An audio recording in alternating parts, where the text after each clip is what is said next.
ibanga ryo kutarohoma no kutamukuraho amaso. Kamubwira iti sinzi ibyejo ariko wowe tuziranye ibyejo urabizi. Haleluya. Wowe tumaze iminsi tugendana ibyejo hazaza urabizi. Rero Imana niyo itanga impano. Kuririmba neza, kubwiriza n'ibindi no guhanura n'ibindi byose ni Imana ibidutiza. None kuko biryoha rero kandi bitanga igikundiro, byoroshye ko umuntu abyiyitirira. Kajya avuga atari ko burgize uko ari nge ngo yasi wowe. Umuntu ni ikiremwa kitarangira. Haleluya. Umuntu azabaho iteka. Na ahantu habiri honyine abantu bazaba. Abizeye Kristo bagahabwa icyo yakoze ku musaraba kikababarwaho. Nabo bikorerwa ni mu kwizera. Abo bazabana n'Imana iteka. Ikintu kibabaje nuko mwirimbukira hazabamo baruharwa, hakabamo nabangeso nziza banze kwizera umwami.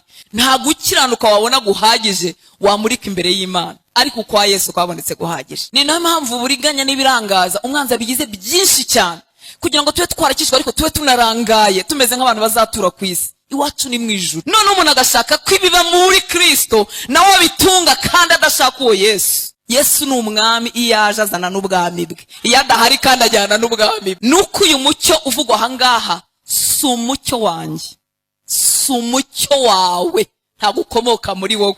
Haleluya. Si ukurabagirana kwawe, ahubwo byose ni Kristo. Haleluya. Zuba ryo gukiranuka ngo afite no gukiza mu mabaye, niwo mucyo ducomekaho akaduhaho ku bwiza bwe. None icyo acishe muri nge kikaba cyakugirira umumaro. Inyigisho zigezweho zivuga ko nzashobora byose, nzabasha byose, nzagira umugisha, nta kinanira, mbese zikenda kutugira nk'Imana, tukibagirwa ko nta mucyo uva mu mwana w'umuntu, nta gukiza kuva mu mwana w'umuntu. Icyakora iyo ncometse ku mucyo w'ukuri yacisha mwibye bikagirira isi umumaro. Isi ntibuza amafaranga ariko ibuza ibyiringiro. Umva ahantu hava imbaraga zidakama, zituma umuntu ashobora kurabagirana, zituma umuntu ashobora kugira ububyutse mu mutima we wo kwegurira ibye byose Imana, zikomoka muri uru rukundo. Haleluya. Urukundo rwa Kristo ruramuhata. Haleluya. Yesu ashimwe cyane. Haleluya. Hobe hobe. Mwami Yesu abaho umugisha. Pastor Eric na Madame Imana ibaho umugisha. Mwarakoze kuntumira. Imana ibaho umugisha. Haleluya. Nubwo koko ntumirwa henshi n'umwanya ukaba muto ariko ukaba mukeya, ariko n'ubuntu bw'Imana. Ubuntu bw'Imana kuko ntacyo umuntu yihaye, nta n'icyo yavukanye. Yesu akuyemo ibye, nta muntu wantumira, nta n'umuntu wanyifuza. Rero mbishimiye Imana cyane. Mwarakoze kuntekereza mukankunda. Umuntu atagukunda atanakwemera ntiyagutumira. Rero Imana yo mu ijuru ibahere umugisha. Nishimiye kubona madamu. Imana imuha umugisha. Asumuta, Imana iguha umugisha. Pastor Asumuta, Imana ntigihomba. Ibibi byacu no kunanirwa kwacu iteka ibibyazamo umurimo iyo tuje muri Kristo. Rero Imana ishimwe ko nta kintu itakaza. Imana ishimwe kubw'uwo mutima yaguhaye urubyiruko. Imana iguha umugisha. Ugirire neza muri wowe ubuzima bw'urubyiruko rwinshi n'ubw'abandi benshi bukire. Haleluya. Nishimiye kandi kubona mama wanyu. Mwami Yesu abahe umugisha. Nashimiye Imana rero kubw'inshi tutahirukanaga. Pastor Norbert, Imana iguha umugisha. Mukozi w'Imana Ildefonse, hobe z'imyaka myinshi, Imana ibahe umugisha. Nishimiye no kubona madamu ndetse n'abakozi b'Imana mukorana umurimo w'Imana. Mwami Yesu abagire neza. Haleluya. Nitwa Hortense Mazima kuko babibabwiye, ndi umubyeyi, mfite abahungu n'abakobwa ndetse n'abakwe n'abakazana ubwo bari hafi. Haleluya. Ndashima Imana ku neza yayo, yangiriye neza, impagakiza yo kabyara. Nari umukobwa umeze nka kuri Asumuta yavugaga, ndetse ko hari ukuntu Imana yandinze mwana ntazi, ariko ubundi bya story yari kubimeze nka kuri 798 yakoze umurimo ukomeye muri kino gihugu kandi hakirijwemo abantu benshi. Hanyuma kwari ukuboko iburyo kubasha kujya cyane.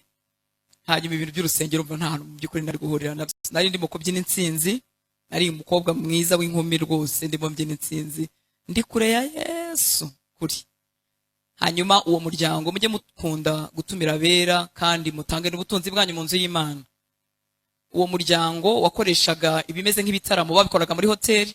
Iyo bataga bakoze breakfast prayer, bakoraga ibindi bitaramo bya nimugoroba muri hoteli. Numvaga ari ahantu heza.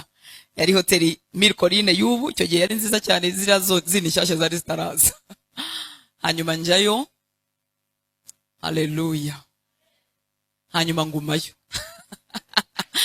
hanyuma inyota yo kuba mu nzu y'Imana iraza, haleluya. Umwami Yesu yanteje inyota kuva icyo gihe kugeza na n'uyu munsi. Nkunda mu nzu y'Imana, urumva rero naje no kugira umugisha mpamagarirwa uyu murimo, none sinkihavuye na nawo nenda kujya, haleluya. Imana niyo kwizerwa.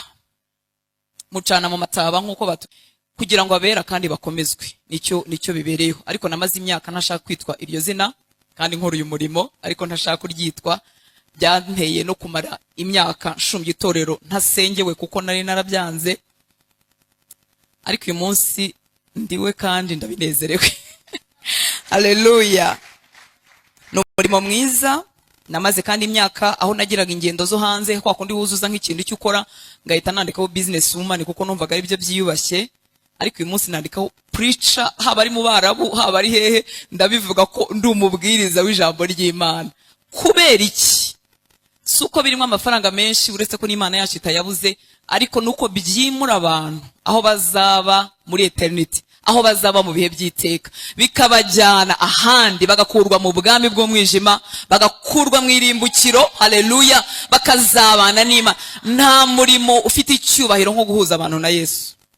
Wamenyekana, wabwira umwe, wajya kuri birabyuma badushyiraho, utajyaho, ariko uyu murimo wo guhuza abantu na Yesu, haleluya, ntako usa. Niba warakijijwe rero bigiremo uruhare, bigira ibindi bintu byose birashira.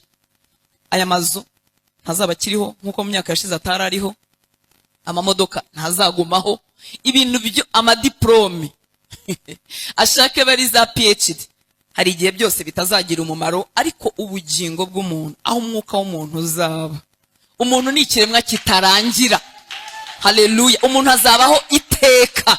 Ni ahantu habiri honyine abantu bazaba: abizeye Kristo bagahabwa icyo yakoze ku musaraba kikababarwaho, ntabwo bikorerwa ni mu kwizera. Abo bazabana n'Imana iteka, haleluya.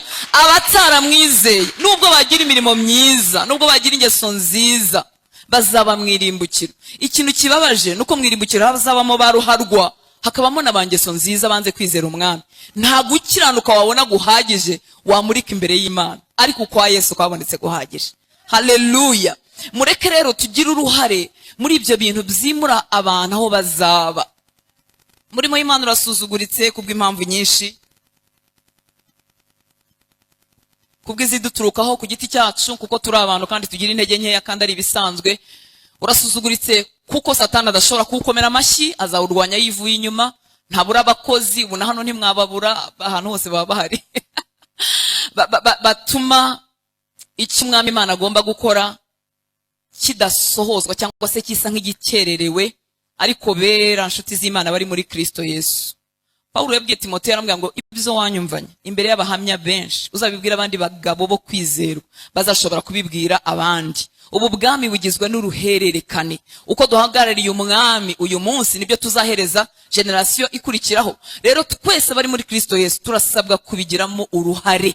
Ntabwo Yesu azongera kuza ngo agende mu isi, azaza igihe kimwe aje gutwara itorero, ariko ni wowe nanjye afite, haleluya. Ijambo ry'Imana ritwita intumwa mu cyimbo cya Kristo, ngo ndetse twahawe umurimo wa reconciliation, umurimo wo guhuza abantu n'Imana. Ngo Imana ngo bisa nkaho ibingingira muri twe abatarakizwa, Imana nitwe ikoresha kugira ngo ibinginge. Urumva rero kuva ufite umurimo umeze gutya ntukwiriye kwipfusha ubusa. Abajene, haleluya, haleluya. Simfite ururimi rwavugana n'umujene cyane nkuko wowe wavugana nawe, ariko umubwira uti nizeye Yesu, ndi mu rugendo, ndimo nditoza kumwubaha. Ukabibwira mugenzi wawe, mufite challenges zimwe, mufite ibibahiga bimwe, mufite ibibagoye bimwe, iryo jwi ryawe yabasha kuryumva, haleluya. Ariko ngiye ashobora kumubwira akavuga ati none se aravuga iki, yarangije, dore aranashaje, muri se yambwira iki? Yambwira kwihangana iki, afite umugabo, afite abana.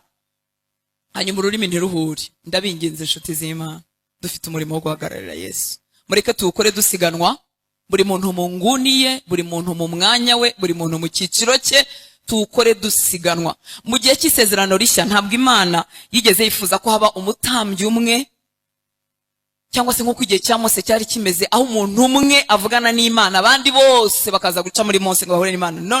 Mu gihe cy'isezerano rishya Mwuka Wera yaraje abana n'abizeye Kristo bose, kugira ngo muri iriya nguni imbaraga z'Imana zigaragare, muri iriya nguni imbaraga z'Imana zigaragare, muri iriya nguni imbaraga z'Imana zigaragare, mu isoko abantu bacuruza imbaraga z'Imana zigaragare, umubyeyi ari mu rugo atetse imbaraga z'Imana, umuntu ajya kurangura, undi ahinga, undi ari mu ishuri, imbaraga z'Imana zigaragarire, kuko turi mu gihe cyihutirwa, kuko umwami Yesu ari bugufi kuza. Izo nkuru zirashaje, zimeze nk'izitagezweho, ariko reka mbabwire, nitwe torero ry'igihe cya nyuma. Simvuga ngo azaza nkiriho, ashobora kuzaza ntagihari, ariko iri ni ryo torero ry'igihe cya nyuma.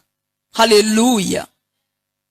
Ni nayo mpamvu uburiganya n'ibirangaza umwanzi abigize byinshi cyane, kugira ngo tube twarakishwa, ariko tube tunarangaye, tumeze nk'abantu bazatura ku isi. Iwacu ni mu ijuru. Haleluya. Iyo umutima wacu warungurutse, nkuko Paulo yasengeye itorero rya Efeso, akavuga ngo arabasengeye kugira ngo amaso y'imitima yabakinguke, bamenye ibyo biringizwa niyabahamagaye. Iyo amaso yacu akingutse gatoya, tukamenya ko yacu atari ino, nta kibazo cyaguherana. Haleluya. Nta mutego Satani yashyira imbere yawe. Ibibabaje ubicamo kuko urabizi ko iwanyu atari ino. Ibigezweho byabaye byiza, bagukomeye amashyi, amafaranga wayabonye, nabyo ntibigufata kuko umenya neza ko iwanyu atari ino. Haleluya. Ndasaba Umwuka w'Imana yo kabyara ngo akore ku maso yawe, bireke kuba inkuru, umenye ngo iwacu ni mu ijuru. Kandi tutarajyayo dufite umukoro, dufite umurimo ukora usiganwa, tuve mu birangaza. Haleluya. Twe kubaho nk'uko twari tumeze tutarakizwa. Si wowe uko nari meze ntarakizwa, aba ariko nkomeza kubaho, ibyakururaga umutima wanjye unryohera. Uyu mwami ateye ubwoba. Haleluya. Ararusha, simbizi, ibintu byose byaryoha byo mu isi abirusha uburyoshye. Urambarara kongera akabyuka, akagira iminsi biryoshye, akagira iminsi, none amaze imyaka itari mikeya antuje aho batakigabanukirwa. Muhaye ibyo byiza kuruta ibyo twisabiye. Haleluya. Nintarangiza ibyo nateguye tuzabikomeza ku munsi w'ejo, ariko ibyo byari ngombwa. Haguruka kandi urabagirane. Haleluya. Igiterane twateguriwe n'abadamu, ariko mu by'ukuri ijambo riratureba twese. Imana ishimwe ko ritureba twese. Mu butumwa bwiza nako mu buhanuzi bwa Yesaya igice cya 60 umurongo wa 1 kugeza ku murongo wa 2, niho umukozi w'Imana yambwiye ko twaganira ayobowe n'Umwuka w'Imana. Haravuga ngo byuka urabagirane kuko umucyo wawe uje, kandi ubwiza bw'Uwiteka bukaba bukurasiye. Ubuhanuzi bwa Yesaya 60 igice cya 60 umurongo wa 1 kugeza wa 2. Byuka urabagirane kuko umucyo wawe uje, kandi ubwiza bw'Uwiteka bukaba bukurasiye. Dore umwijima, niyongereho na 2, dore umwijima uzatwikira isi, umwijima w'icuraburindi uzatwikira amahanga, ariko Uwiteka azakurasira, kandi ubwiza bwe buzakugaragaraho. Haleluya. Byuka urabagirane kuko umucyo wawe uje, kandi ubwiza bw'Uwiteka bukaba bukurasiye. Ariko ku rundi ruhande, dore umwijima uzatwikira isi, umwijima w'icuraburindi uzatwikira amahanga, ariko Uwiteka azakurasira, kandi ubwiza bwe buzakugaragaraho. Haleluya. Ibi ngibi mu by'ukuri byabwirwaga Yerusalemu n'abaturage bayo, ariko ihame ririmo natwe niryo tubwirwa uyu munsi. Haleluya. Ni ihame rimwe, ahandi hazaba hari umwijima. Mwabyumvise murongo wa 2? Ahandi hazaba hari umwijima w'icuraburindi uzatwikira amahanga. Niko iyo umuntu ashakitse gushakira amahoro n'ituze mu isi, ntibikunda, ntabwo bikunda. Isi nta mahoro ifite. Haleluya. Isi twikiriwe n'umwijima w'icuraburindi. Hari igihe umuntu ashaka ko ibintu by'Imana bimuherekeza, nyamara ataba muri yo. Ntabwo ibyo bintu bikunda. Mu bintu tujya tugenda twigisha hirya no hino ku bijyanye n'imiryango, umuntu aba yifuza ko ibintu by'umuryango wubaha Imana, umugore n'umugabo wubaha Imana, uko babana, bavugana, bahuza, badacana inyuma, bakundana. Ariko kuko abantu banze Yesu, hapfa kundi ijambo ryatubwiye ngo niwe buye rikomeza ifuruka, ariko ryanzwe n'abantu, ryanzwe n'abubatsi. Abantu banze Yesu, ariko bagashaka ko amahame ya Yesu abakorera. Ntibikunda. Isi twikiriwe n'umwijima w'icuraburindi. haleluya. Biragoye ko umuntu yabaho nk'uko ababa mu Mana babaho. Biragoye ko umugabo yakiranuka ku mugore we, umugore agakiranuka ku mugabo we imyaka 80. Urwo rukundo yarukura he atarukuye muri Yesu? Ntabwo byakunda. None umuntu agashaka ko ibiba muri Kristo nawe bitunga kandi adashaka uwo Yesu. Pole sana. Yesu